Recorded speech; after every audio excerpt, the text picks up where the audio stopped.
જય દ્વારકાધીશ. કેમ છો બધા? મજામાં? તો બધાય મોર્નિંગ મિની બ્લોગમાં બધાયનું હાર્દિક સ્વાગત છે. તો ફેવરિટ દૂધ સાથે બોટલ બતાવો. નહીં, કોમેન્ટો આવી કાલના બ્લોગમાં. કાલે એક મિત્રએ કોમેન્ટ કરી છે કે એક હવે નહીં, ભાઈ બે. દૂધ નહીં બતાવતા હો. બે કરી હા, જે તો આજનું સવારનું મેનુ છે બટેટા પૌવા. કેમ કે આજ તો હું દૂધ લઈ આવું છું સવારમાં થેલી લઈને. હાજે થેલી લઈને દી ઉગીને થેલી બસ દૂધ હારવા જ જવાનું. સા નો જાય, સા પૂછ્યા વગર બહાર નો આવે. સરસ. આજે પણ તડકો છે, પણ આજે મેળામાં નહીં જાય કેમ કે ખબર પડી ગઈ છે મેળો હજી ચાલુ નથી થયો. તૈયાર થઈને થોડવા તો મેળા થા.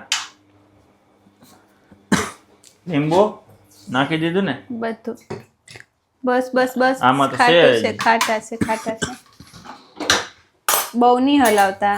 ઓકે. ગરમા ગરમ પૌવા જોઈ લે. આ પૌવા મેં બનાવ્યા. તું જો નો મજા આવે ને તો કહેજે. હા, હું જોઉં તો. તે બનાવ્યા એટલે શાંતિ. આ સાંભળવું હતું ને. પૌવા, બટેટા પૌવા, ગરમા ગરમ પૌવા. પૂછીને આપ બેટા, પૂછીને આપ. ગરમા ગરમ પૌવા. મિની વ્લોગ બહુ લાંબો થઈ ગયો ને. ના તો ચાલો મિત્રો બધા બટેટા પૌવા ખાવા. તો આપણે આ વિડીયોની પૂર્ણાવતી કરશું. અને અમારા ગામમાં તો વાવણી થઈ ગઈ છે આજે. તમારા ગામમાં થઈ કે નહીં? કોમેન્ટમાં કહેજો તમારા ગામમાં વાવણી થઈ ગઈ કે. અમારે મહુવા તાલુકામાં તો વાવણી થઈ ગઈ છે ફૂલ વરસાદ પવન સાથે. તો આપણે મળીએ કાલના મોર્નિંગ મિની બ્લોગમાં. ચેનલને લાઈક શેર એન્ડ સબસ્ક્રાઇબ કરી દેજો. જય દ્વારકાધીશ.